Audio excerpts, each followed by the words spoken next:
This is Julie.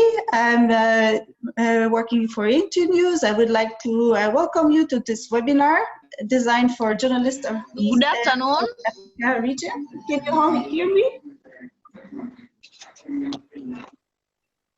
Yes, huh? I think not everybody is muted yet, but it's coming up. Great. So let's start. I'm very sorry for the delay. We had a conflicting webinar going on at the same time using the same account. So it was a bit, we had to solve this a bit complicated. So, my apologies, sincere apologies for the delay, and thank you for your patience. So again, my name is Julie. I will be the host for this webinar. Today's topic is about storytelling to debunk the myth that COVID doesn't exist. And we have 5 panelists today. We have Sharon Reeder from IFRC. We have Dr. Solomon Woldet Sadiq from WHO. We have Seth Olale from NTV Kenya. We have Katarina Thomas from Internews, and Frederic Alinabo, also from Internews, from the DRC Congo team. So each panelist will be presenting for about 5 to 7 minutes. We have a large number of participants today from all over the continent, but also from beyond. And we have a good mix, I would say, of journalists and media actors, as well as humanitarian workers. So we welcome you all.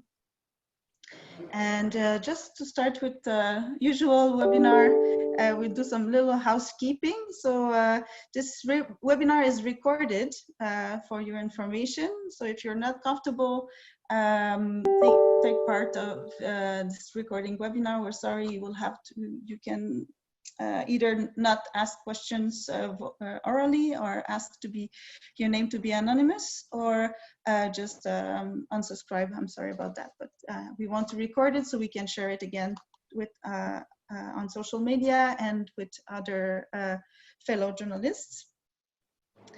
There will be, after all the presentation, there will be a time for question and answer. So I suggest that you write your questions in the chat, and then we will address them at the end.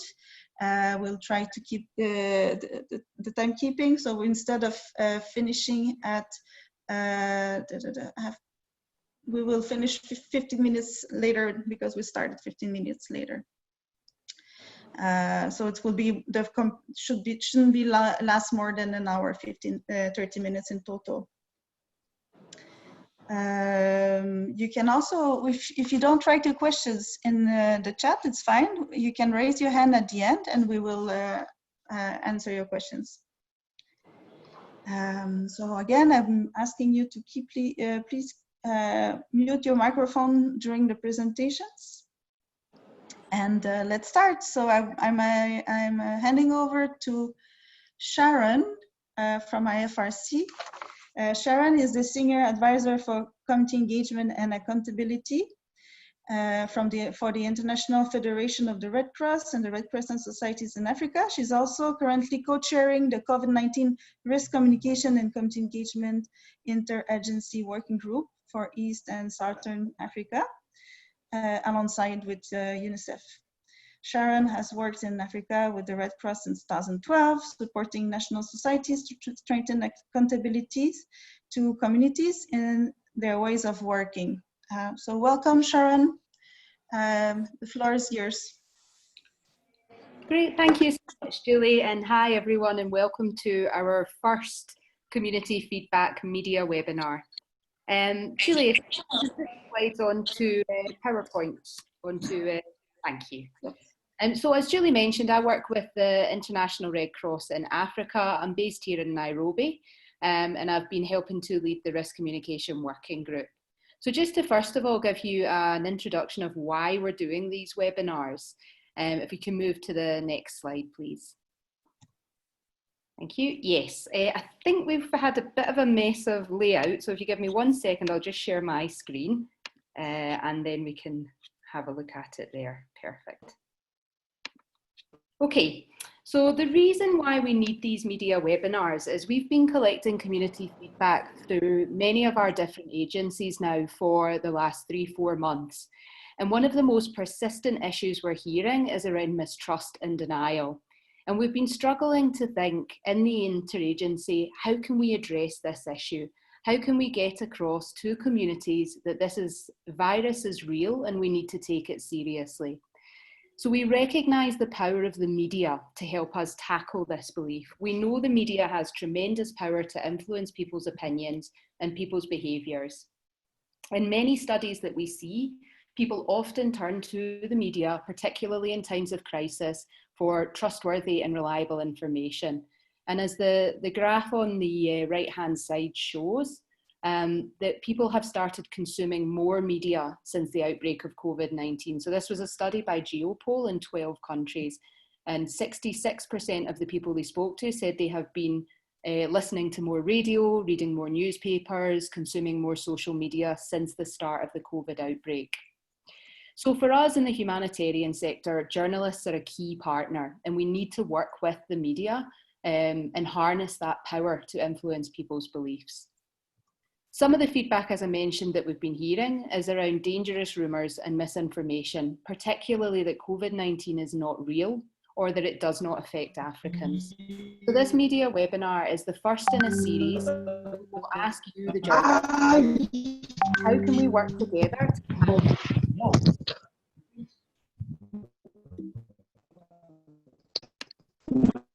So moving on to this topic of mistrust and denial. Can I just ask everyone to please mute your microphone?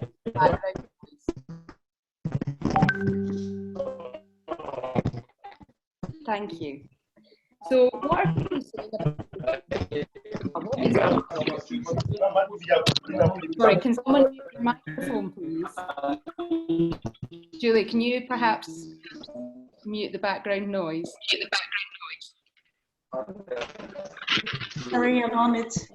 Thanks. Sorry, Sharon.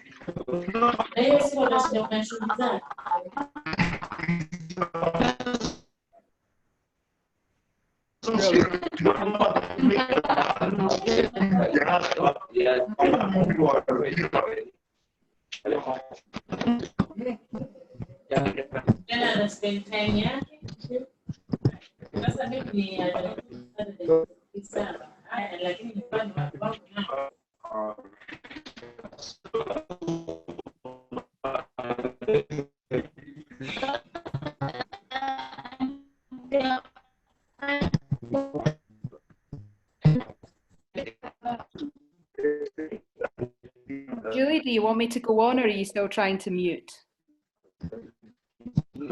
I think it's working now. I think you can go ahead. Thanks, you, Julie.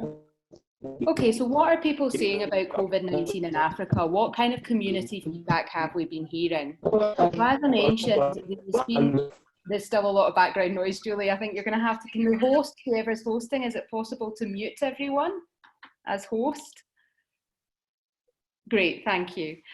So, as I was saying, we've been hearing a lot of community feedback that's linked to mistrust, denial, and the fact that Africans are not affected by this virus.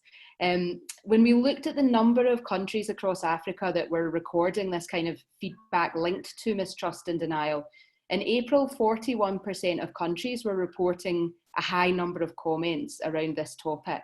By May, that had increased to 65%, and by June, it was at 68%. So we can see that this issue is growing and it's becoming a bigger issue for us as well. So what are people actually saying? What are some of the feedback comments that we're actually receiving? The first is around denial of the outbreak, so that COVID isn't real. And we've heard this from many countries across East and Southern Africa. So things like there is no corona, it's all a hoax. We have never seen someone suffering from COVID-19, or we have not seen pictures of video or people being treated or who have died of corona. So some of this denial of the outbreak, or this belief that it doesn't exist, is definitely stemming from a lack of stories in the media, or a lack of people in communities who have had the virus. So we know that people are saying, well, you know, I haven't met anyone who's had COVID yet, so I don't believe it's real, or I haven't seen anything on the TV, or I haven't seen anything on the radio. So it seems to be stemming from this lack of coverage of people who have had coronavirus. The second big belief is around that COVID-19 is a way to make money. So we hear many comments that it's a way for governments to make money, or it's a way for humanitarian agencies like my own to make money, or for individuals like volunteers or doctors to make money. So people just believing that this is a hoax and a way to make money. Another very common belief is that the disease is used for political purposes. So it's not real, it's a political conspiracy, or it doesn't exist, it's just a political game. So again, another one of the reasons for denial. And then also incredibly common that we see often is that people are telling us that they don't believe that certain groups of people can catch COVID-19. So maybe it's only for white people, it doesn't affect Africans, or it's only for people who travel, or it's only for people who are rich and not for normal people who live in normal communities. So all of these beliefs and misperceptions and rumours are circulating in communities about COVID-19. So what's the impact of all this? Why do we need to act on all of this? Well, first of all, if you don't believe that COVID is real and you don't believe it can affect you or your loved ones, then you won't place any importance in following prevention measures. So you won't physically distance, you won't try to avoid crowded places, wash your hands more regularly, or most importantly, you won't stay away from other people if you yourself become ill. And if people don't follow the prevention measures, then the case rates will rise. And we've seen this in countries where case rates are rising. And that means, sadly, that more people will die. And we've seen this, of course, in Europe and the US. And hospitals will become overwhelmed. And we're already hearing reports of this from today from Madagascar and also from South Africa. And the outcome of that is that when hospitals are overwhelmed and case rates are rising and people are dying, the government will start to impose stricter lockdowns, and people then will not be able to go to work. They will not be able to feed their families. And so then the economic impact of this outbreak will be harshly felt by way more people. And essentially the problem with this is that the epidemic will continue. So for us as humanitarians, we must address these beliefs, these misperceptions, if we want this outbreak to end. And with this webinar, we are asking the media, the journalists, please can you help us address these misperceptions and beliefs and help us end this outbreak? That's all from me. Thanks very much for listening, and I will pass over back to Julie now. Thanks, Julie. Thank you very much, Sharon. Again, my apologies for the technical glitch.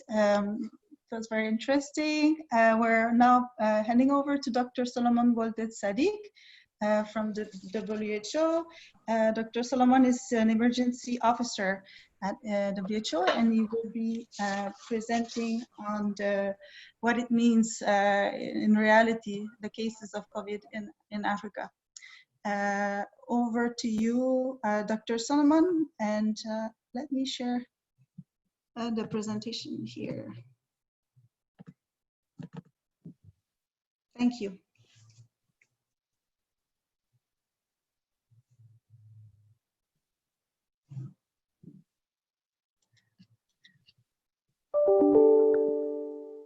One second.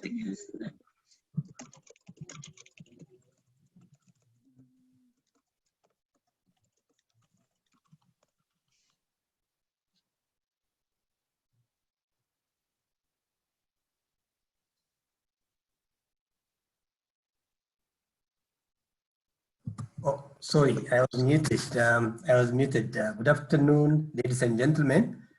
My presentation will focus mainly on the current situation, epidemiological situation, and some information or data on the possible implication and impact of COVID in the Africa region. Please, the next slide.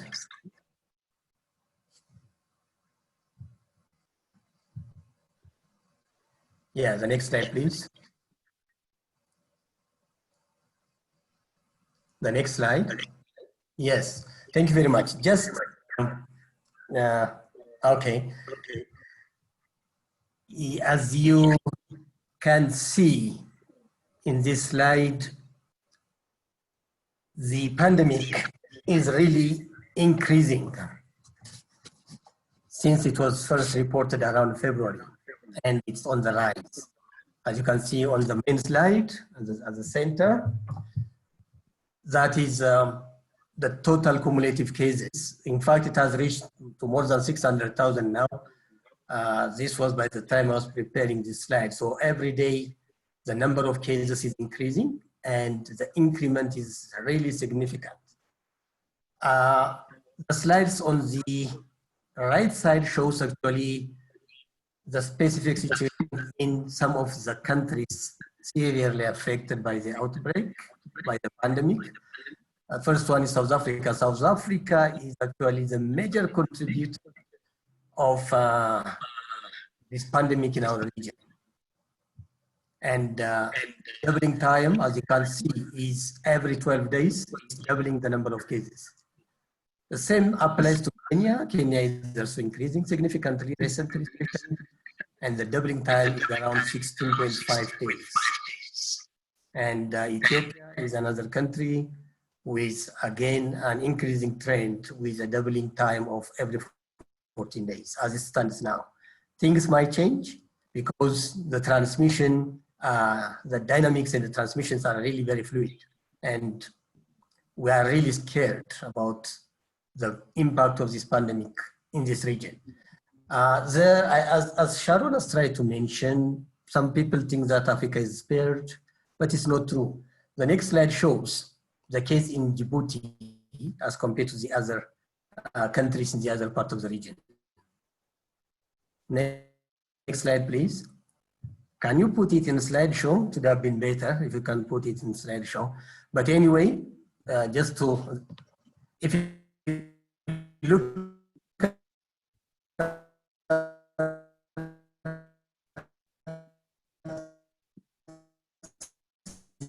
the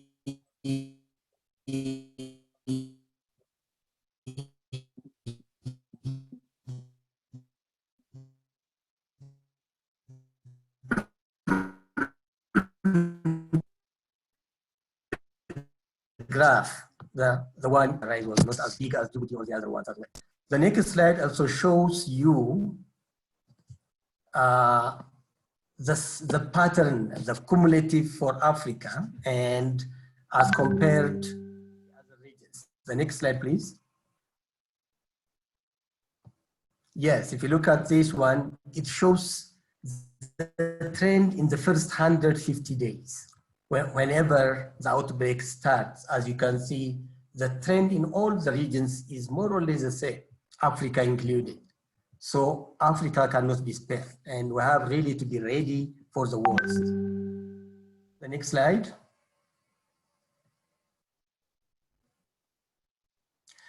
As you know, Sharon was mentioning, I think some people have been talking about race. There is no any race spared. And you might have seen some data, for example, from the US. There was some data from South Africa as well.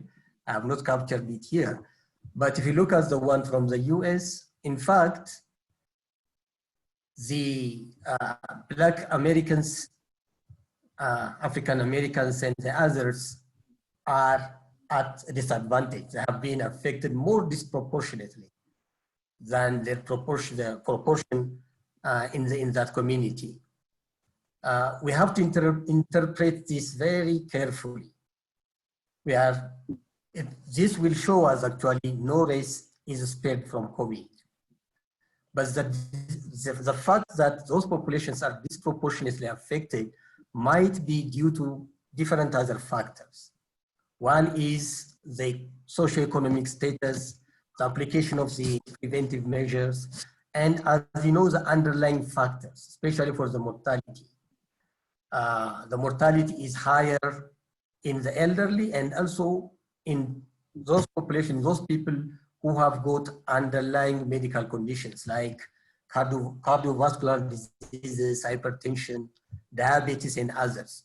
So we really need to reach to our communities to tell and convince them that they have to take their measures before it is too.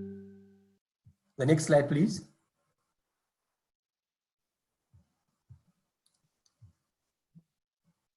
Yes, this slide, unfortunately, it was not possible to put it on PowerPoint, but what it shows, the one on the left, is for South Africa. And it shows the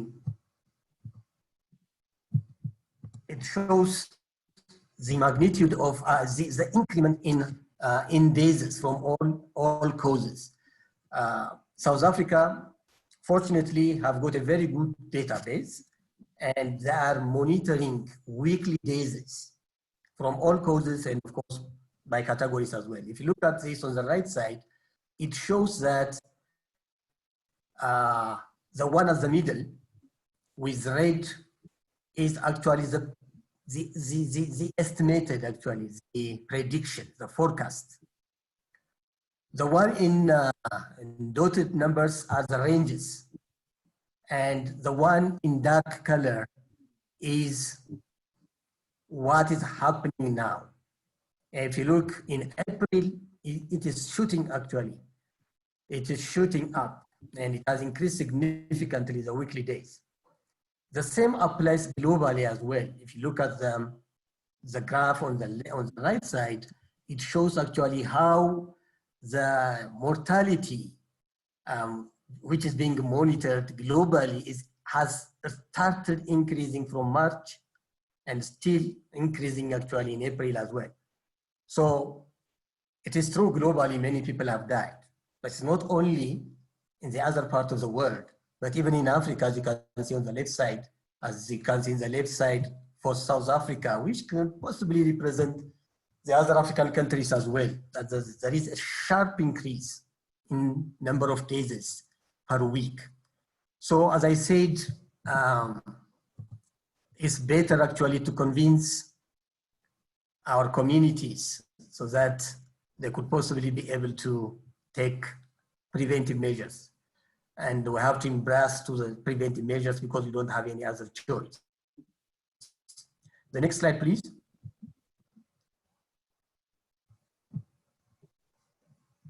So these are the important messages. To keep yourself safe is to avoid unnecessary risk of exposure and to practice simple public health measures. This has been said several times. I don't think that I have to repeat all these ones, but I think the only way to go is to really inform the necessary measures. The next slide is also a continuation of the same. I had few slides actually earlier, which shows actually the predictions of the economic impact, the possible economic impacts in Africa as predicted by the World Bank, the African Union, and the IMF as well. In general, the prediction is really very dismal. That is likely to have a significant impact on the economy and the GDP of Africa. And I think finally, I would like to mention one point. Sometimes people think that the underlying causes, the non-communicable diseases, especially like the cardiovascular, diabetes, and others, are not that significant in Africa.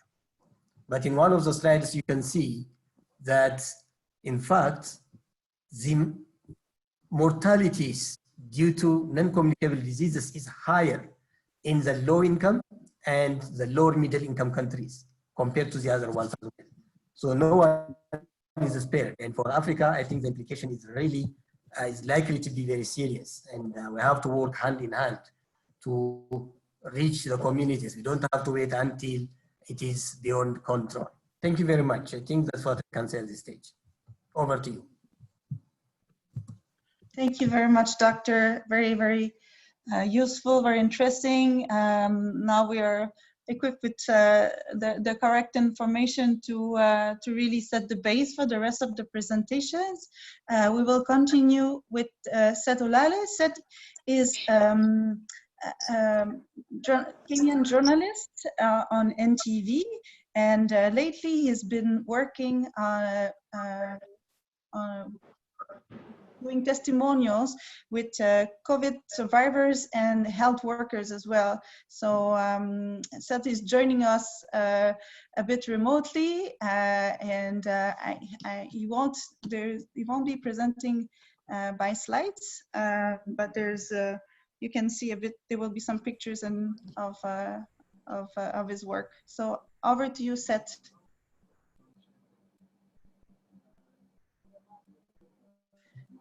Please unmute yourself. Okay, good afternoon, everyone. It's, I think, heading to 5 p.m. here in East Africa. So, yes, thank you for this amazing opportunity. And it is quite a big honor to, listen to all these experiences and also to learn and share mine as well. So my face-to-face experience was with ICU patients. We had an opportunity to go to the main facility here in the country, Kenya, which is the Kenyatta National Hospital Infectious Disease Unit that has the ICU. And as all of you are aware that, ICU is actually the last stop, the determining factor for any COVID-19 patient who is ill and who is fighting for their lives. And so we just wanted to have a first-hand experience, first of all, with the patients themselves, and second, with the health workers who are, of course, on the front line. So in this particular experience, I went with my cameraman, and, let me just say, even when we were heading there, we weren't very sure of, what we wanted, because it was the first time we were going to experience an ICU facility. It was the first time we were going to get contact with COVID-19 patients, and not just who are, have contracted the disease, but also who are ill, who are actually fighting for their lives. So I remember when we arrived there, of course, we really had to be quickly taken through this orientation. And of course, we had each and everything screened. And after that, we were, of course, told to put on our PPEs, that is a personal protective equipment, and we went in. It was a very scary experience for me at first, because when I reached there at the wards is when it dawned on me that, you've come face to face with COVID. And I remember entering into this ward, the first ward that we entered, and there was this small boy, about 7 years old. And he was on a life-saving machine, actually on ventilator. And he just kept staring at me. He didn't talk. And I just, stopped for a moment and just stared back at him. And I was just speechless, because this is a very young boy. And, you could see clearly that he is between life and death. And I looked at the mom, and the mom was trying to, be upbeat, positive, but you could tell inside her that, she was very devastated. And so when I was inside there, I just asked the mom, Mom, what would you want to come out of this? And, she just told me that, well, the most painful experience is to see her son in that situation. And she did say that, I wish it was me, meaning that she actually wished it was her instead in that particular situation. So this boy was COVID-19. He also had some condition. He was anemic. And the mom was just okay in terms of her health record. The mother allowed me not to disclose her name and also the boy's name kindly. But also the mom was very much okay, but she tested positive. And maybe this is because she was handling her son, physically and, attending to him. And so I asked the mom, how the facility has been of assist to her, if the medics have been friendly to her, and if she thinks that she's been accorded very much support. And she said, as far as she's concerned, she's not complaining about the facility, neither the health workers, but of course there is that inner stigmatization. And she just said that, you know, she has not even shared this with other people. Only her very close family members know the condition that they were in.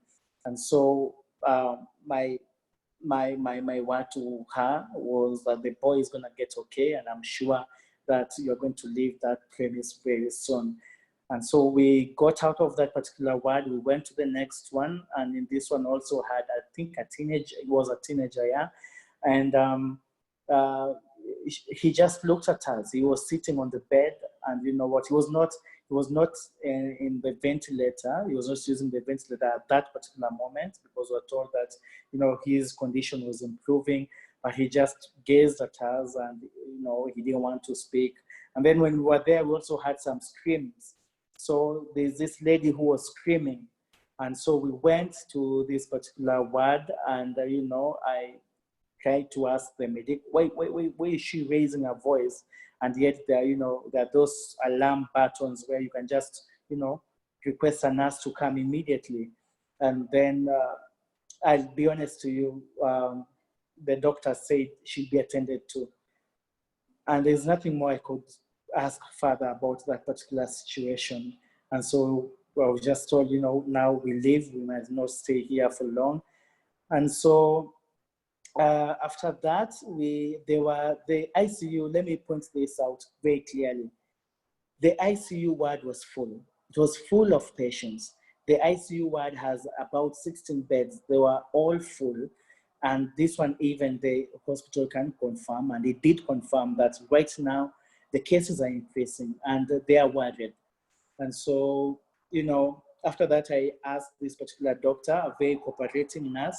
She's the head of that unit, the infectious disease unit. She's called Dr. Ruth. And I just asked her, how has the experience been? You know, you're dealing with these patients. I had a 30 minutes experience or more in that particular ward. And I can tell you that I was shivering, but this is where you come in and spend at least 3 hours a day. Each and every day, you face those patients hand on. How has this been for you? And she did say, in fact, it has been very challenging, you know, and especially the initial stages when, you know, the first case in COVID in Kenya was reported on 13th March. And during that time, stigmatization was on another level. You know, no one wanted to hear about COVID because it was dreadful at that particular moment. And, you know, the health workers told me, led by Ruth, that it was very difficult. At some point, she didn't even want to go to work. But because of, again, the professionalism and the call that she has as, you know, a nurse to this particular cause, she managed to, you know, to go on with it. And she said that each and every day is a testing time for them, because they say you never know. They test regularly each and every 14 days, but you just never know. Her most fearful moment was when she started coughing, just a normal dry cough. And, you know, she told me, while said at that particular time, she thought that she was infected. But she told me that from her 4 months experience right now in the ICU ward, well, she's never contracted COVID, and she's counting one day at a time. And so as a journalist, from that experience, for the first time in my life, and my cameraman, Eric, COVID came home, as in COVID was real. You know, I was just used to go to those daily briefings, the government issuing statements, the cases have risen, the numbers, and I'm sure you also have those in your countries, but I've never come so close to a case of COVID that had this particular experience. So that was quite an experience. And from then, I think my whole narrative, my whole experience as a journalist changed immediately. And I now striving to tell Kenyans, the rest of Kenyans, and especially those in rural areas that still think that COVID is far-fetched, COVID is for rich people, COVID is found in urban centers. COVID is for those who are traveling abroad. I'm really trying to tell them that, you know what, it is real, and I've been in an ICU ward and I've seen people fighting for their lives. I think I'll end it there because of time, but I had much more to share.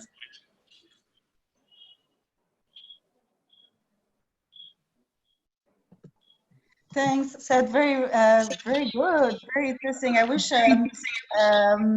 we could see the video of this report piece that you did. Unfortunately, I could not play it now, but I will send a link to the participant by email.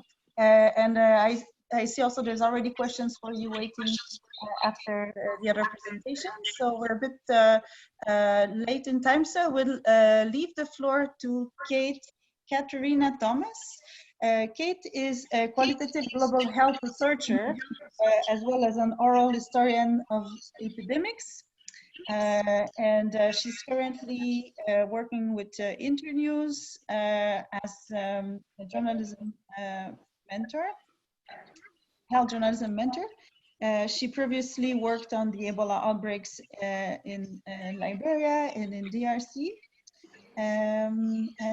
And she's also she won some awards with her work. So we're very pleased to have her on this webinar.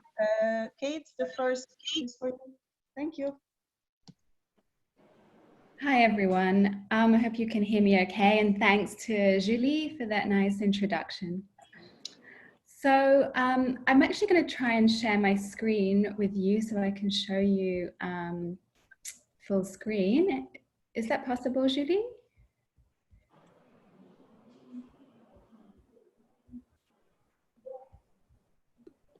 I unshared mine, so you should be able to share yours. Okay, great.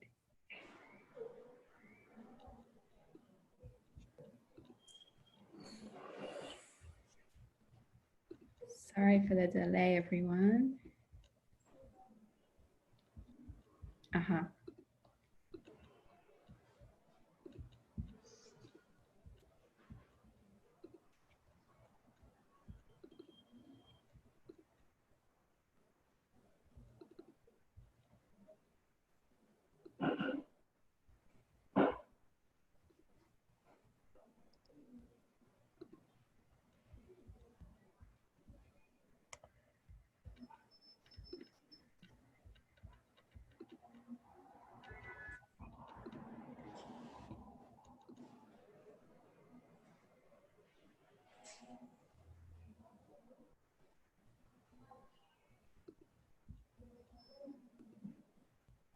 Okay, I don't think that's going to work, unfortunately. Okay, so Julie, could you possibly share yours again, please? Thank you. Okay.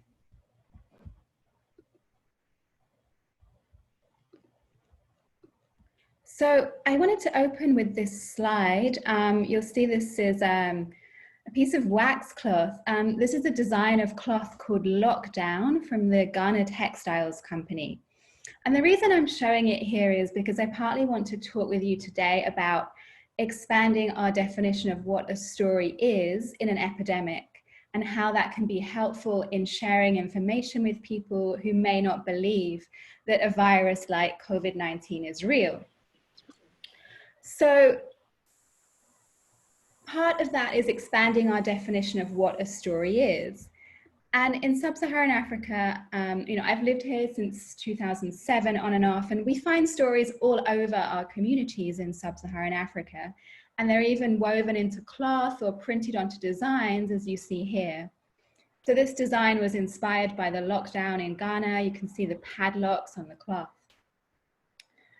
So I'm going to talk about the ways that stories can complement a public health response, and I'll also be showing some examples of the work that my colleagues and I have done with oral history, testimonies, and narrative journalism, especially during Ebola. But first, I want to talk a bit more about what stories are and how they can help us understand an epidemic. So next slide, please. Yes, okay, great. So what is the story of COVID-19 where you are? And that's really going to depend on which country you're in. For example, if you are in the US state of Arizona right now, the story of COVID-19 is going to be very different than if you are in Rwanda, for example. So just because the story of COVID-19 in some of the worst affected US states right now is one of overwhelmed ICUs and health workers at breaking point, that may be very far from your experience in Zambia, for example. But every one of us has a unique lens on COVID-19 and also a somewhat biased perspective of the whole pandemic. And that's not a character flaw, it's just that as humans, we only have a limited field of vision to inform our mental models of what's going on in an epidemic. We can't see the whole global crisis. We just don't have that kind of superpower. So we tend to look at what we're most familiar with, and that depends on who we are and what our work is. So depending on who you are and where you live and what you do, the story of COVID-19 for you might be one of the challenges of lockdown, of devastating economic and social impact, of not being able to have your kids go to school, being separated from your family and loved ones. It might be one of fear and rumors. And I want to linger briefly on the idea of rumors because, you know, this is kind of the crux of this seminar that we're running, and rumors are also a kind of story. And I think it can be helpful to think of them in that way. They are mini stories, they're sense-making mechanisms that offer us, in times of crisis, a believable explanation about why something unknown is happening.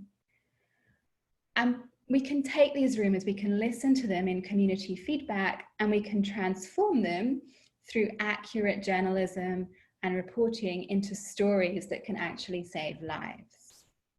Next slide, please. So here is a picture of an elephant.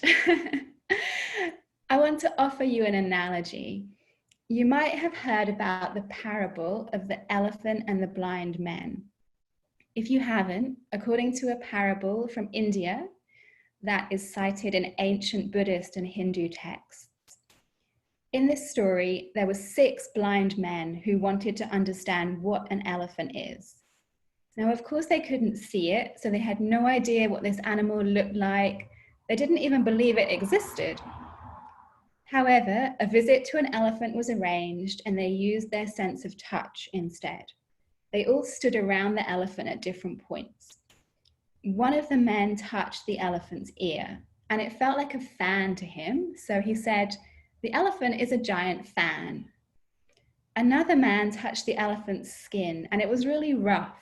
And so he said, "Oh, the elephant is like a wall because the skin is rough like bricks." Next slide, please. Another man touched the elephant's trunk and it felt like a snake. "The elephant is a kind of snake," he said. So why am I telling you the story? I'm telling you this because the point is they all had different individual perspectives.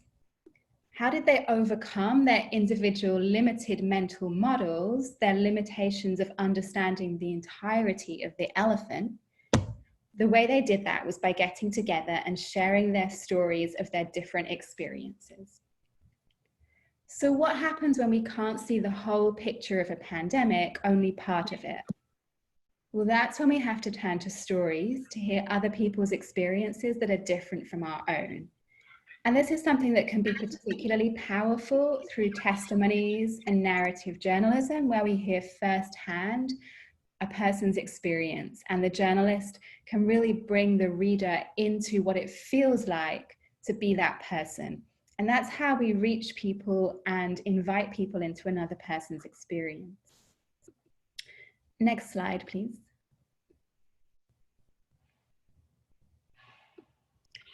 I want to introduce you to Angie Dennis. She's my colleague and a dear friend in Liberia, and she survived Ebola.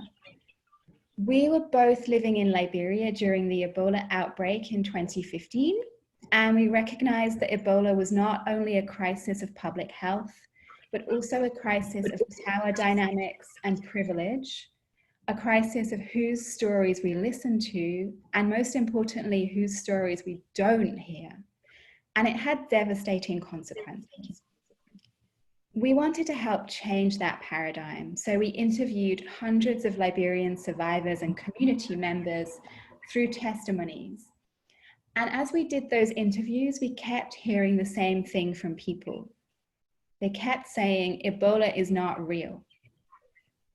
We wanted to understand why they thought Ebola was not real. And so through a long trust-building process, we sensitively invited people to share deeper insights about why they didn't think Ebola was real. And, you know, we heard lots of detailed stories about Ebola being a business or orchestrated by white people or coming from the spirit world, but they were all rooted in one simple idea. Ebola can't be real because I haven't seen it. Next.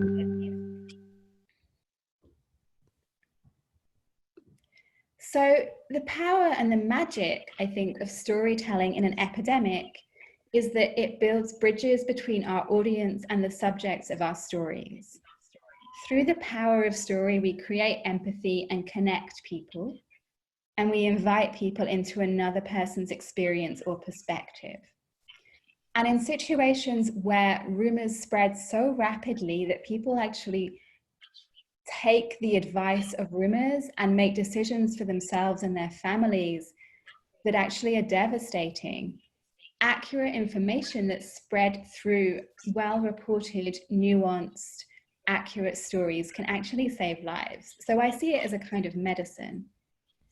You know, what I've spoken about today is how as individuals or communities, we can only see so far. But when we have access to stories like Seth's, we're invited into the experience of another person. And as long as we trust their story, we can believe in things we did not previously think existed. Next slide, please.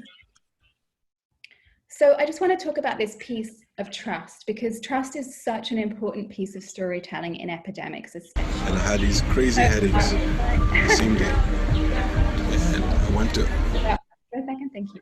I'm not sure if you can make the video. Oh, don't worry. Okay, so just to speak briefly to this idea of trust. So without trust as a crucial component to storytelling, the effectiveness of our stories does not have the same reach and the same credibility. So this is a short clip I'm going to play of a Liberian doctor's experience surviving Ebola. He was working as a physician in a major hospital in the early days of the outbreak in Monrovia when he got sick with Ebola. We can play the video, please, Julie.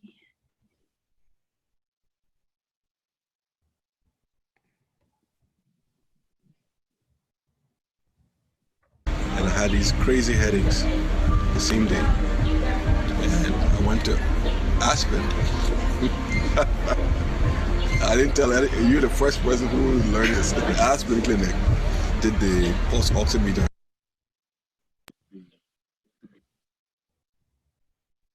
It was working, I think.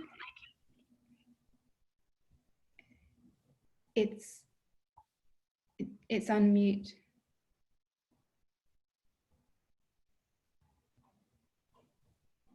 Yeah, great.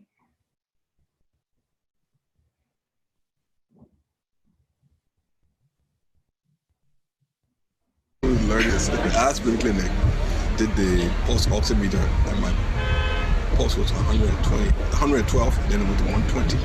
That has never happened to me. My resting blood heart rate is around about in the 50s and the high 40s. Okay. And it was 120. And then my temperature was 38.2 degrees centigrade. And I said, this is not malaria. And I knew something was wrong. They said, no, this is probably malaria or urinary tract infection or something. It's not Ebola. You're too careful for that. But still,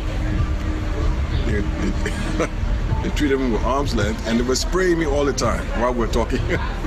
Now, why would you spray me if you thought it was nothing? So I asked my family to leave the house where I was and isolated myself at that house. And I would get sick, spend 7 days at home, get real sick, went into shock at home. When the family left, Mom refused to leave, so she stayed home to treat me for the 7 days. She said she was not going anywhere. And she stayed and took care of me in her homemade PPE the whole time. It was a terrible, terrible experience. I think I had all the different complications you can think about. The only thing I didn't have was the bleeding part.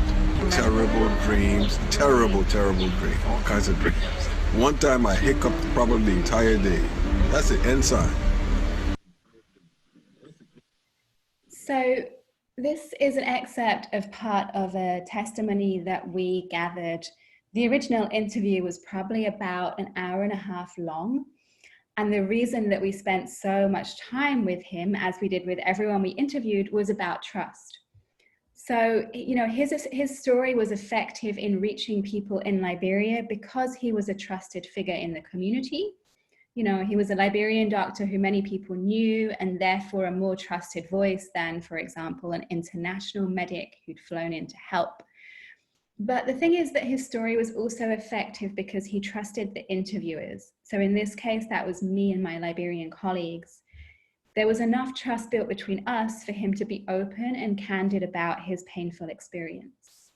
So trust has to be a critical part of the process of journalism or interviewing, especially in contexts where trauma is present and when there's a risk of stigma. It's really crucial. And it can be a long process, but without investing in it, the quotes and experiences we gather as journalists will be more limited and less honoring of the interviewee's experience. Next slide, please. Oh, we're on it, great. Okay, so I'm short on time, but I just wanted to touch briefly on the idea that there is also a symbiotic relationship between public health and storytelling. And that's to say that stories can help complement a public health response, but they can also help to inform a public health response. They're a kind of barometer that will take the temperature of how a community is feeling, and by feeding that back to the response, we can better understand the needs of people on the ground. So I see it as a two-way relationship. And I don't have time to go into this here, but this map shows the way we were able to pin down the exact number of Ebola cases in 2 remote Liberian communities through the beginnings of our work collecting testimonies. So, you know, we can see that there were 5 cases in one community and 24 in another. And we helped inform the response in Liberia by sharing information about cases we were hearing, which could then be tracked by contact tracing teams. So, you know, there are ways in which that mechanism can be really useful to the response as well. And I see health journalism in an epidemic as a separate but interconnected discipline to public health and medicine. And really just part of a comprehensive package of public health interventions that can help to save lives. So in contrast with rumors which narrow our understanding of an epidemic, when we tell stories accurately and sensitively, and when they're rooted in trust, we can expand our mental models, and that can help to save lives. Last slide, please. Oh, great, okay. Thank you so much, everyone. I will pass over to my colleague Fred in Goma, DRC, who's been implementing some of these narratives and testimonies during the recent Ebola outbreak in North Kivu.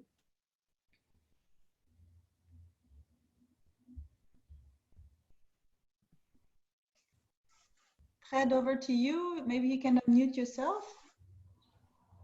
Okay. Hi, everybody. Good afternoon and good morning or good evening to you. I'm Frederick Alinabo. Can you hear me, all of you? Yes, you are loud and clear, Frederick. Yeah. Yes, I'm a narrative journalist trainer at Internews in DRC. I'm based in Goma. And I've been implementing this model, this type of journalism in Goma to raise awareness and to fight rumors. So my presentation, hello? Julie? Yeah, okay. So my presentation will focus on the following: introducing narrative journalism in the Ebola crisis in North Kivu. I will also talk about challenges faced by journalists in the production of stories. And in the end, we shall talk about testimonies and stories, some testimonies and stories that have been collected and broadcasted through different community radios in North Kivu. So let's talk about the introducing of narrative journalism. Next slide, please. Yeah, so this was something new for many journalists. However, this form of journalists provided many opportunities for storytelling that could influence the community to take the disease more seriously than they did before. So journalists, as you know, in North Kivu and everywhere in the world, the type of journalist which is the most used is the journalist that is based on actual news, actuality, and does not dig in depth to take stories from different particular. So the other opportunity is to reinvigorate and humanize the briefly reported events by bringing the unsaid story to the surface, differently than the classical journalism, where you only have to respond to 5 WH questions of journalism using the upside down pyramid. The difference with narrative journalism is because it humanizes the information, it sensitizes, it touches the sense and the belief of the public who either watch if it's the TV, hear if it's radio, and read if it's on articles. So the other opportunity is that it brings the community self-identification through different narratives. This has helped many journalism to help them try to touch each and everybody in the community and to auto-identify everybody through different stories that have been broadcasted and treated. Next slide. So now, let's talk about challenges faced by journalists in production of stories. We faced some different challenges and we addressed them with different strategies. On the programmatic side, we faced changing of mindset of journalists who have been used to classical journalism to a new model of journalism. As Kate says, the narrative journalism brings much more details and present the information on the angle of the subject that lived the story, that lived the events. So because journalists were not used on this type of journalism, we developed a training and follow-up plan based on the principles of learning by doing. So at each production, we detect some shortcomings and then train the journalists on it so that they can be able for the developing the second story to be better and better. Next slide. So the other challenge was concerns over identifying and meeting survivors and other respondents to carry out lengthy forms of interviews and reporting. Here we developed modules on how to approach people affected by epidemic diseases and on how to develop empathy and listening skills, the important pillars of good storytelling. You know, approaching survivors, approaching people who pass through a very hard and very bad period of their life and asking them to talk about the experience, talk about what they went through is not an easy thing. So this module was developed to help journalists to understand, to approach those people, to identify them, to listen to their story, and to have empathy so that they can get more information from people who lived the story. On the practical and technical side, as you know, Congo has more than 450 languages. So trying to train journalists from different corners also oblige you to at least know some languages so that they can understand well the concept of narrative journalism. They can also understand the technique of producing, because some of them were produced in local languages, because we are working with community radios. These community radios are radios from the grassroots, from the people and where they live, and the information they use to broadcast is the information that interests their own public. So since we are fluent in Kiswahili and Lingala, we developed short videos in those languages to facilitate communication with some journalists. So in addition, we developed and adapted training tools for learning distance by using WhatsApp and direct calls. This is another technique, another strategy we used to meet those journalists who are in different areas. And you know, the way Congo is, there are some journalists who can't access easily. There are some journalists who don't even know how to use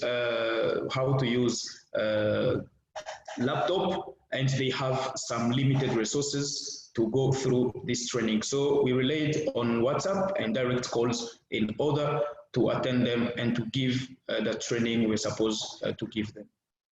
Next slide. So now we also have another challenge of how to protect journalists from infection, including in conducting immersive interviews and great stories of Ebola survivors in the midst of COVID-19 epidemic.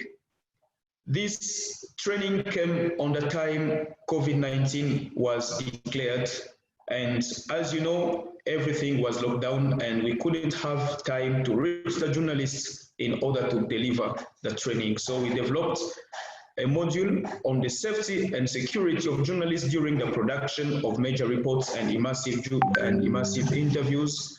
So this was to introduce them to the personal safety equipment and how they can be using their recorders, how they can take social distance while recording with people who want to talk about their stories. So how to integrate gender in narrative reporting in a patriarchal society where women find it difficult to tell their stories without the consent of their husbands or families, when most survivors are women, was also a very huge challenge. So we developed different modules integrating gender into narrative productions, how to involve and encourage women to tell their own stories, how to insert the testimony of both men and women into a narrative story. So this challenge also met us when we were selecting journalists who will join the training and who can be able to produce this kind of work. Because you know, in these patriarchal societies where women are not many, and even if they integrate some areas like job areas, they don't have the same opportunities and level, and do not have the same opportunities to attend and to get promotion in different radios. So we hustled at least to get among 10 journalists we trained, 2 among them. And the other challenge is when you negotiate with some of your partners, they tell you that some journalists, those women journalists are not yet journalists, so they're still half-time journalists, and there is no way they can give them the opportunities, but at least we fought to get integrated the 2 journalists.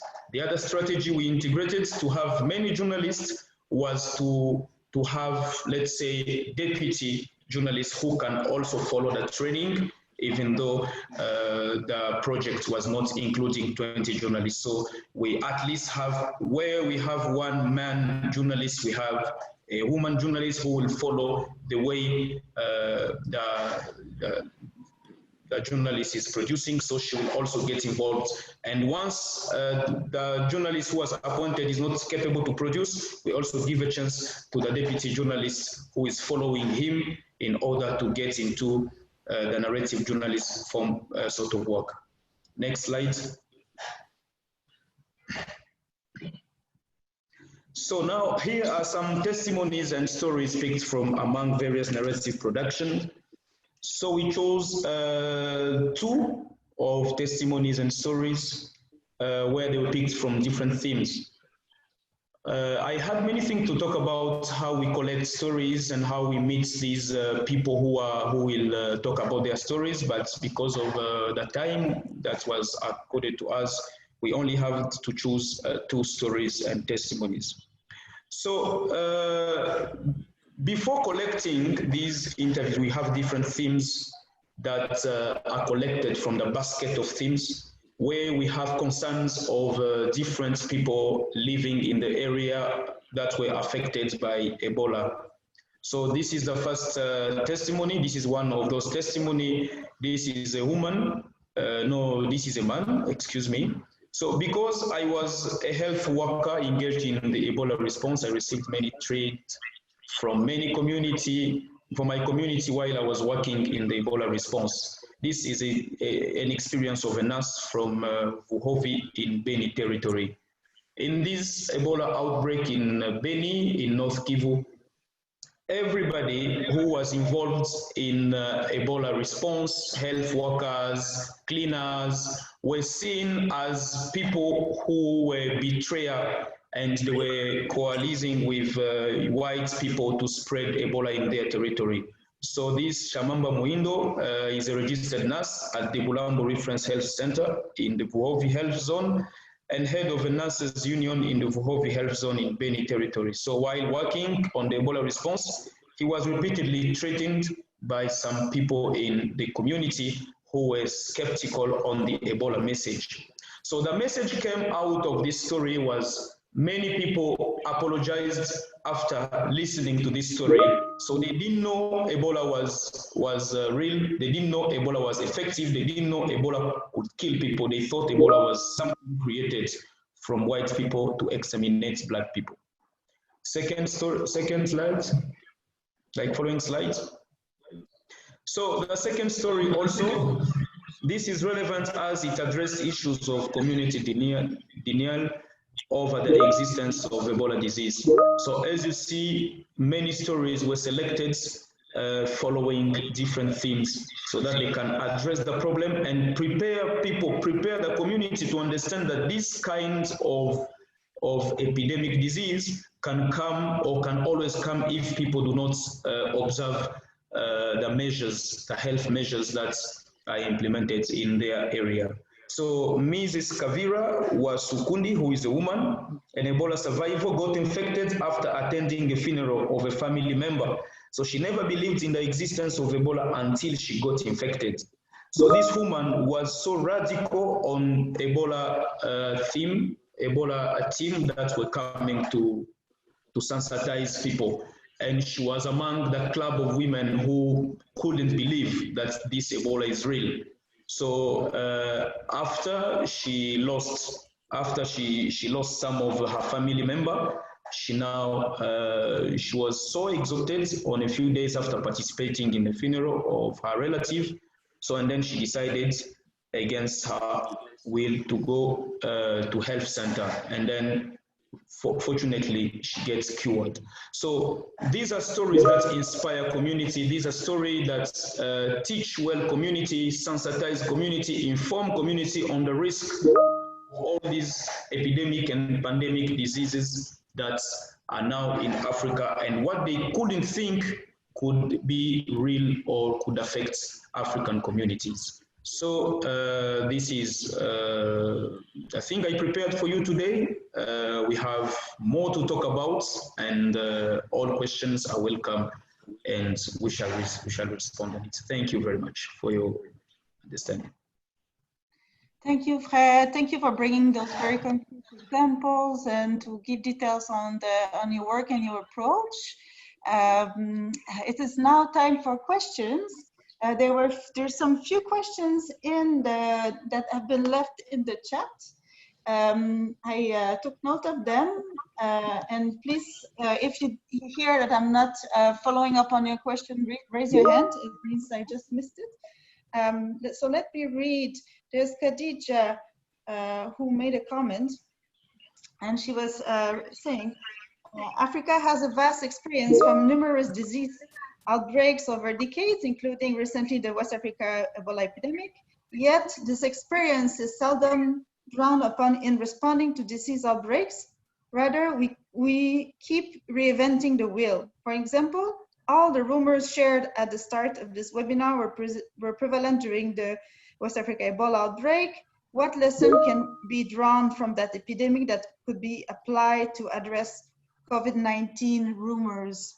So maybe this could be answered. I would say Fred or Kate, has been working a lot on rumors.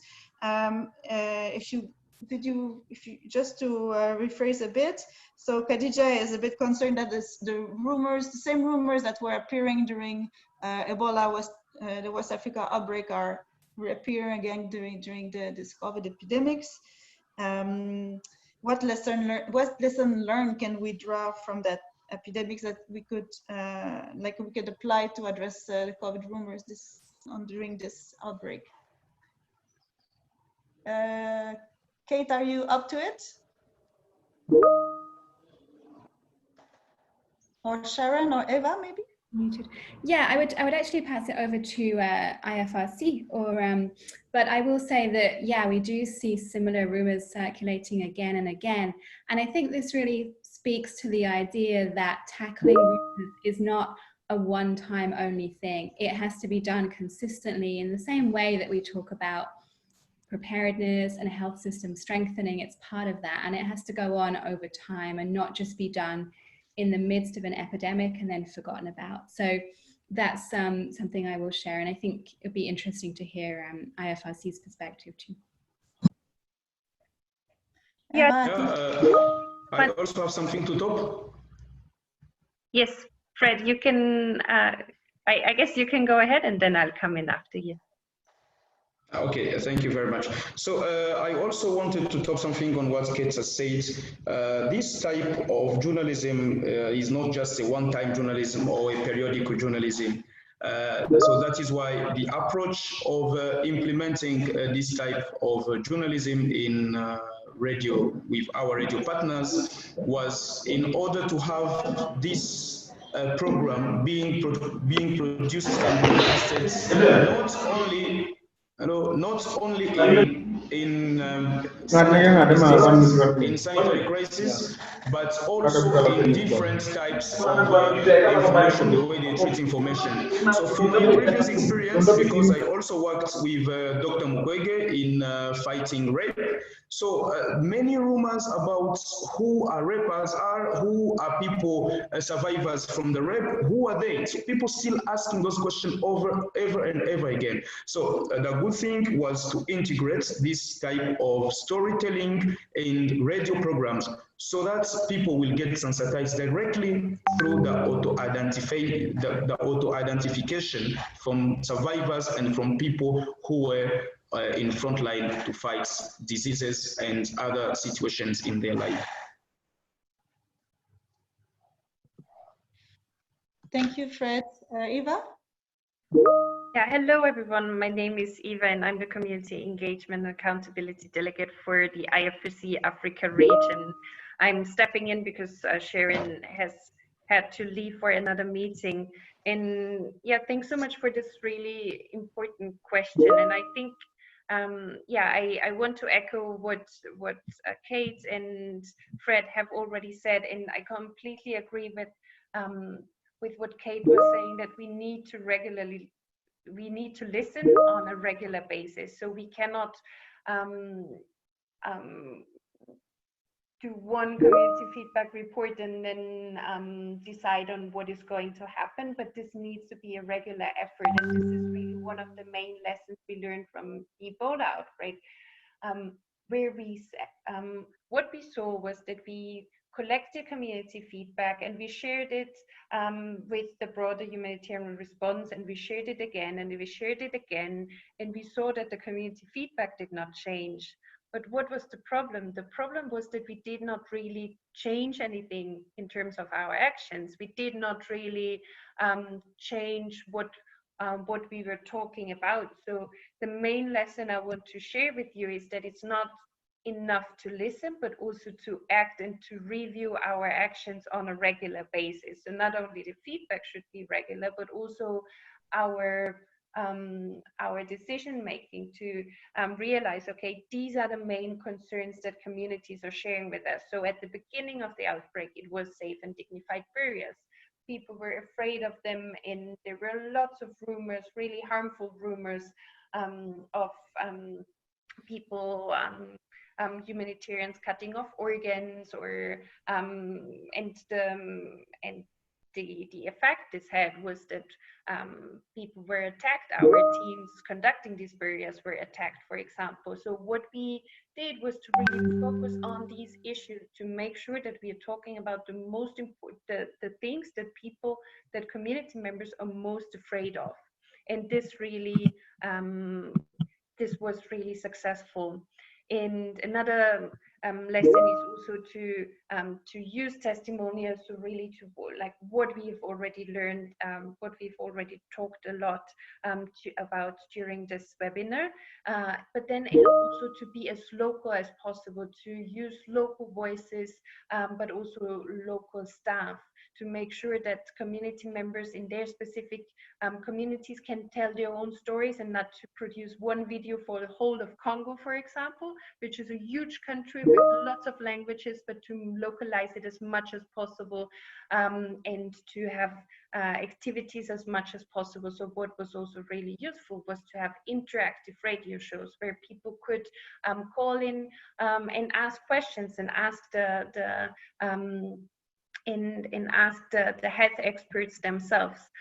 So to enable that dialogue, to bring in the decision makers and ask them questions. So why is this happening, or why are you not doing that?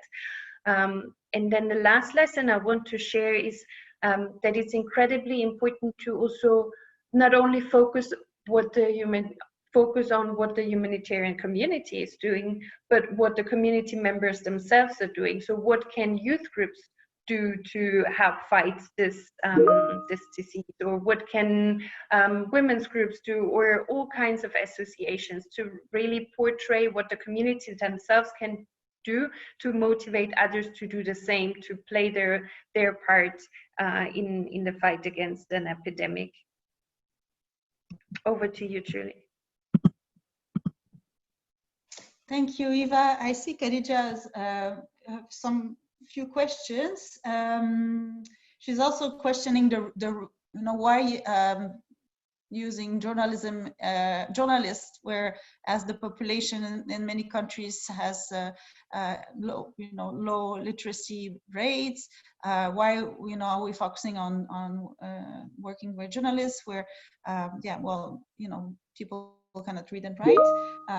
So I think that Eva, you explained well the importance of local radio stations in this context. Of course, we are all also really think that the face-to-face interaction is very important. It's very valued, and it's going on. Although COVID is bringing its restriction with physical distancing and so on.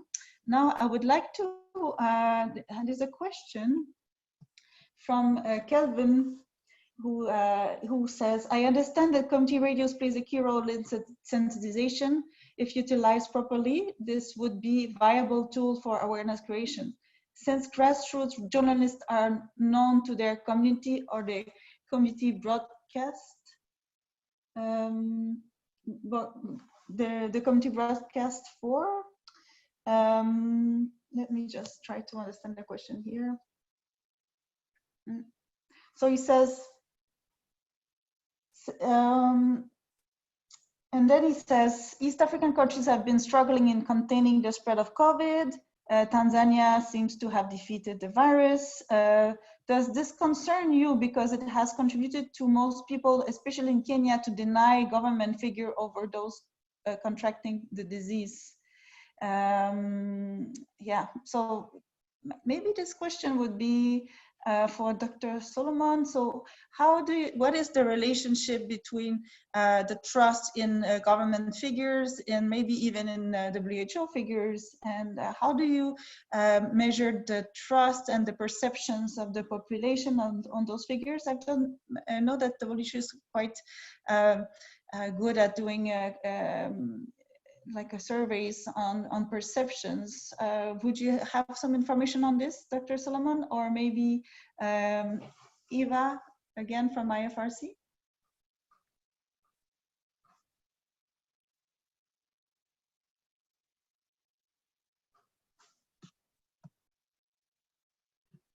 I think Dr. Solomon may have left already.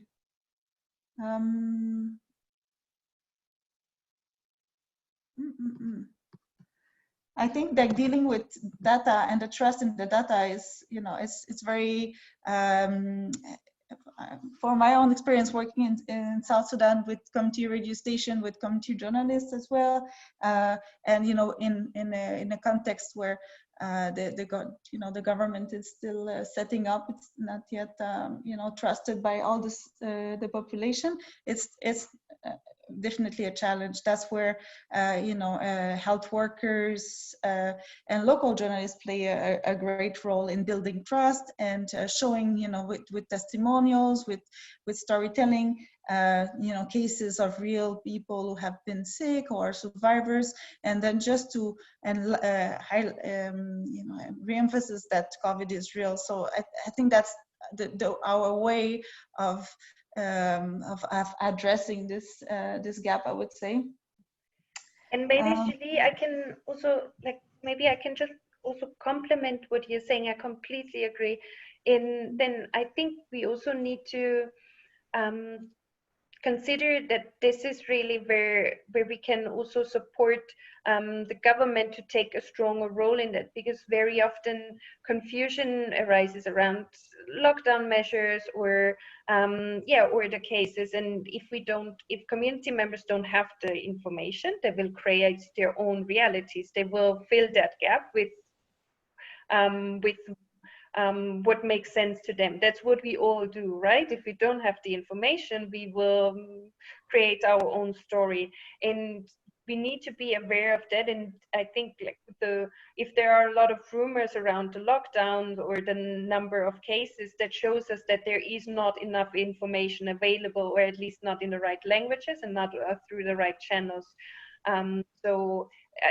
This is why it's so important also to flag that and to interview the experts that have that information to make sure that correct information is broadcasted through all channels. And Eva and Julie, just to complement what both of you were saying, I also think this is a really important point when it comes to ensuring that community or supporting community journalists to have access to the resources and training that they need, because as the question conveyed, they are such a trusted part of their communities. And often I think one of the big things we learned during the Ebola outbreak was that journalists came in from outside to report on what's happening in communities, and community radio journalists were really overlooked in terms of what they could contribute, and yet they were already there in place with an audience, with a captive audience who trusted them. And when trust is such an integral part of sharing information in outbreaks, they really play a key role, and yet often across all of sub-Saharan Africa just lack real access to the resources they need to do their job and to keep safe at the same time. So I think that's a really important piece too. Yeah, there's Agre who also comments saying that to secure the support of the people at the grassroots level, official figures and statements need to be accompanied with judicious use of resources in combating the pandemic.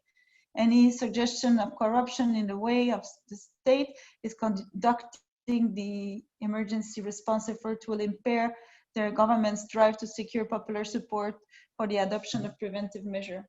And then he is asking, how can journalists strike a balance between galvanizing the public to stay safe and keeping the state on its toes as far as accountability in public spending? Oh, that's a political one, I would say. Kat, do you want to try to answer this one, and maybe Fred and Kate?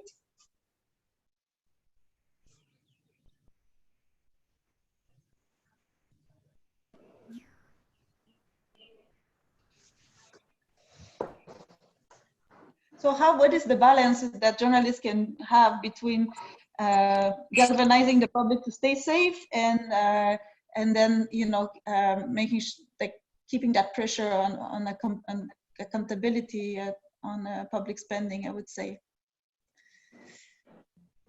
Maybe we don't have the right people to answer that question. That's a bit political.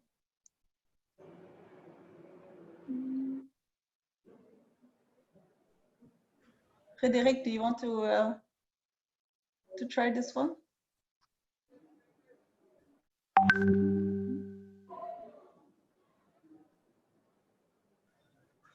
Okay, then I will go through the next question from Laurent.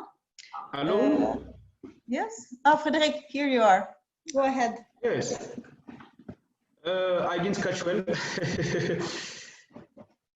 So the question was, how can a journalist keep a balance between galvanizing the public, you know, to stay safe and to adopt the, you know, the security measures around COVID, and, you know, to see COVID as a threat, and then also as a journalist, like keeping the pressure on and enlightening the community on accountability, the government's accountability on their efforts and spending during the response to COVID-19.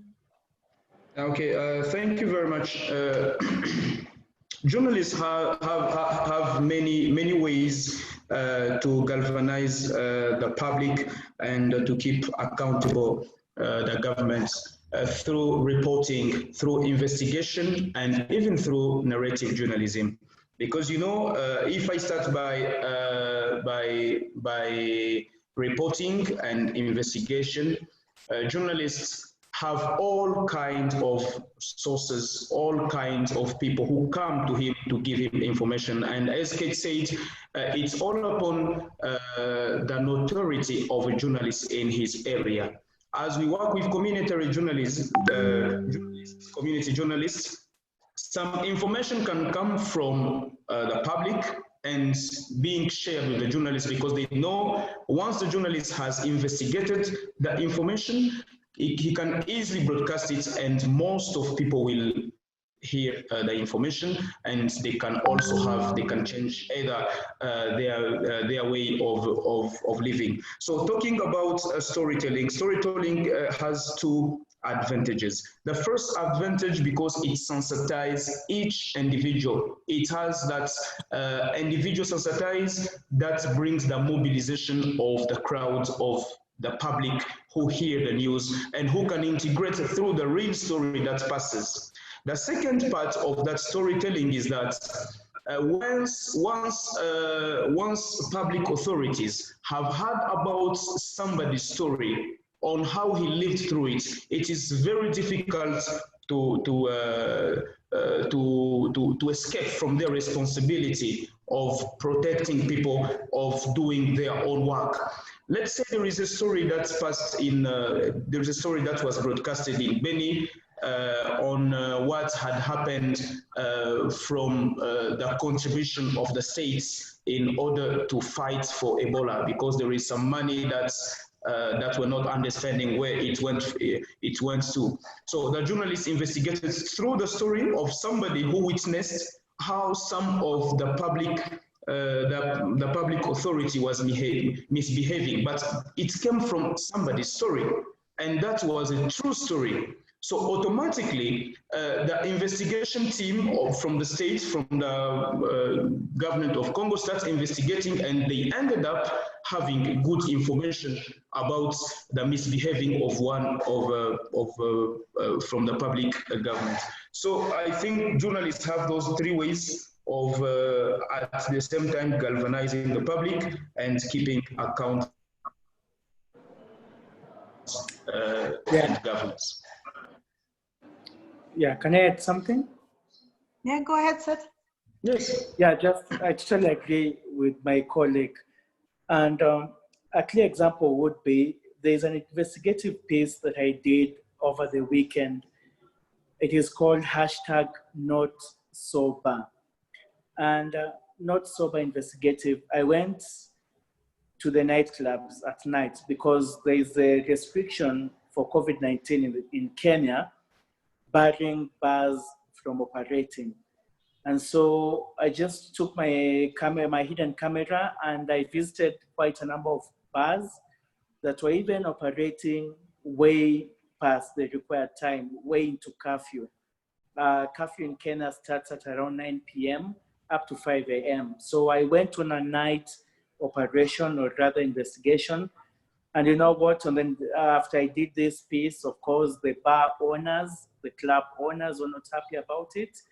But the next day I went and I asked the health authorities, the Ministry of Health officials, and I told them, look, you are here telling Kenyans not to gather in public. We're telling Kenyans that bars are not supposed to open. But look, we went around the capital at night.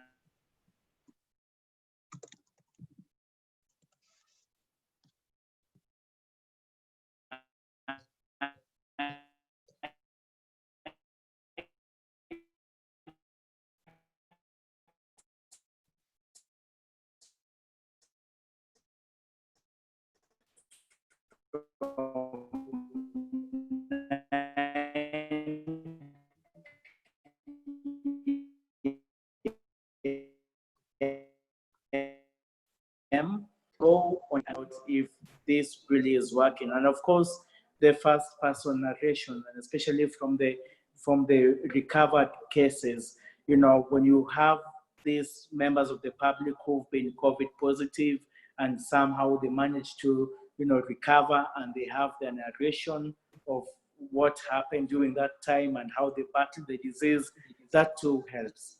Thank you. Thank you, Seth. Thank you. I will take one last question before we close. I wanted to say that we will send you there will be a short poll that is fun to answer at the end. So once we're done with the questions, if you want to stay on, you can just it's a multiple choices, little questions, could be fun. And we will follow up by email with the presentations, of course, and maybe more resources as well. So those who registered in the first invitation, you could enter your email address, and then we changed the Zoom meeting account. So you receive a new email. So all these people who received email, I already have your email address. Those who registered more recently, you can write down your email address in the chat box, and we will send you the documentation. So the last question I wanted to ask before closing, it's from. Sorry, I have to scroll up. There was a comment from, it's from South Sudan. Johnson Juma from Capital FM is asking, since the Democratic Republic of Congo, DRC, was reported to have been one of the African countries with the high level of denial or mistrust about the Ebola existence, how is their level of denial and mistrust doing regarding COVID-19? At the moment? So that's probably a question for Fred and maybe Kate. How can you compare the trust situation between the Ebola outbreak and the COVID outbreak? Do you see any difference in terms of perception?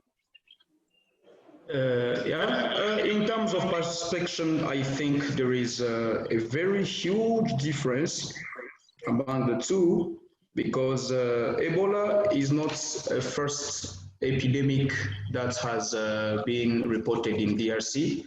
So it has been reported in many areas in DRC, and it has been fought for those periods. But COVID-19 is a new epidemic that is spread all over the world. So it has two different advantages in terms of being skeptical about these two diseases. So first of all, because Ebola has been reported in many areas, people always thought that there is a way of duplication of Ebola disease in different areas in order to get money, in order to attend a mission, either of not organizing elections or of chasing people on their land so that another population will come and take the land. So when it comes to COVID-19, there is a rumor which is mostly spread. It's about COVID-19 is the mean of politicians to get money from donors and to get money everywhere. So the second thing is, when people say why we need more restrictions on COVID-19, yet COVID-19 does not kill easily than Ebola. Ebola was so horrible than COVID-19. So why do restrictions are so many against COVID-19 than how it was with Ebola? Because Ebola could kill in 2 days or in 3 days. If you are lucky, you go to your fourth day. So all those rumors come into the active of the mistrust of these two types of disease. And I think journalists have more work in order to keep accounts our authorities in order to behave the way they must behave. So I think those are these two different big differences between the Ebola rumors and mistrust and COVID-19 mistrust in DRC. Great. Thank you so much, Fred. Thank you, everybody. Thank you, the panelists. Thank you, Sharon and Eva from IFRC. Thank you, Dr. Solomon from the WHO. Thank you, Seth, so much for your time, your precious time, Seth from NTV Kenya. Thank you, Katarina and Frederick from Internews. It was really great to have you on board. I also wanted to let you know that this type of webinars for journalists on COVID are organized by the Risk Communication, Community Engagement, and Interagency Working Group in collaboration with Internews, and we are looking at having like a series of those webinars that are based on community feedbacks that we hear in different countries of Africa, and we pick those that we think that journalists can have an influence on. So you will be informed for the next webinar, which should be in 2 weeks. And this is the little poll that we wanted to share. There's two, since the audience is a mix of humanitarians and a mix of journalists, we have one poll for humanitarians and one poll for journalists. So you can decide to, you can have fun and try to fill those. The idea is to try to understand how is the relationship going between the journalists and the humanitarian or health agencies. Again, thank you very much for your patience, your participation, your great questions, and see you soon. Thank you very much. See you soon. Thank you very much. Thank you, Julie. Thank you very much. Thank you so much, Julie. This is captivating.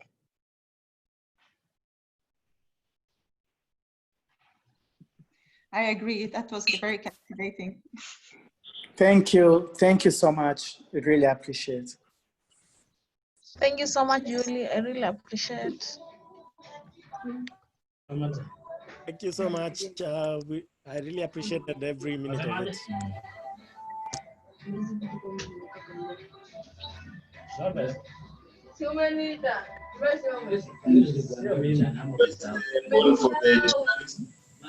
Si huyo msichana ulikuwa umetume akuja niambie unataka pesa. Anasema umeniuliza. Unataka pesa ama ndimu? I told him tuma hivyo. Hapana, wewe ulitume. Mimi nimekuwa nje. Kama ndio kanikuja mpaka hapo.